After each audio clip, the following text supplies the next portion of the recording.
My story begins at the age of 21, long time ago. I was in a courtroom waiting to be sentenced for the fourth time. 4 times at 21. So obviously my life was a disaster. I'd run away from home as a teenager, been on the streets, running around. I enjoyed myself to some degree, but the fun soon stopped. You know, you get caught, you think, I won't get caught next time, I'll be okay, and you get caught again.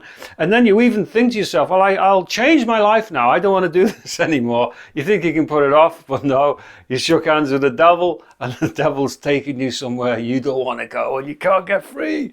You know, so that was me. and so I did a number of sentences, and it wasn't very nice, it wasn't any fun, and I was quite depressed. No hope, you know. So as I stood there as a young man, I felt like a very old man. I was fit and well, but I was like an old man. It's like as if I was made of clay, you know, heavy, heavy, heavy.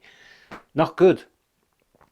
But strangely enough, just at that point of disaster, I was also at the point of my biggest breakthrough, the thing that changed my life forever and has helped me to change many lives since. It's been fantastic.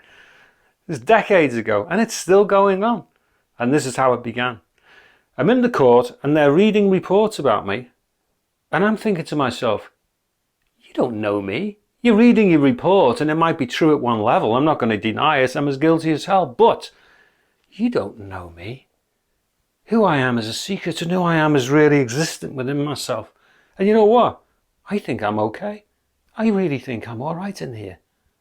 And then this strange thing started to happen, and it was almost like a spirit here started to rise up. And this spirit was slightly separate, but I knew that that was me. It was so bizarre. And then the center of my consciousness shifted so that now we were at one with each other. And I was being who I really was. And it was marvelous. But not only did I realize who I was, I started to see this clown who'd walked into the courtroom. That's who I was not. I could see that he was made of all different bus tickets and receipts and bits of litter all stuck to him, all things that he'd made up in his head about what he wanted to be over a number of years. But when they ran out of their use, he couldn't get them off. He adopted things, but then couldn't get rid of them. And so the more he adopted, the more he became buried in them all. And that was me. That was my life story. I was buried in an image, buried in an idea. And I couldn't get out. The vision closed down. The judge sentenced me. I went down the stairs, went to a big prison. And then I realized that a whole sequence of events was taking place beyond my control for the good, to help me. It was so strange and so great. You know, I lived it. So I went to this therapeutic prison and I got stuck in and I got involved and I did really well. And I thought maybe there's a bit of hope. And after 9 months, they considered me a model prisoner. And they pointed to me as an example to other people. But I had a problem. And the problem sprang out of the thing that I went through in the courtroom. I said to the therapist, you know, when I came here, I was stuck in a shell like this, a container. Inside it was okay, but I'd built the outside bad. And I was stuck in the grip of it. And all I've done here is cleaned it up. Cleaned it with therapy. But really, I need to be what's in here.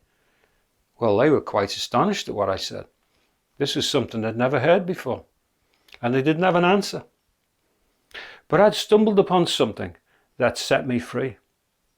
You see, I realized that when anything false, anything that is not true about who we are, if we think that that's true about us, then we give it power and it will not go. But when we can stand back and know who we are, who we really are, we then see who we're really not. And so when that which is not true, that which is false about us rises up, we can know straight away. And you know, all you got to do is see it. You only have to see it to diminish it.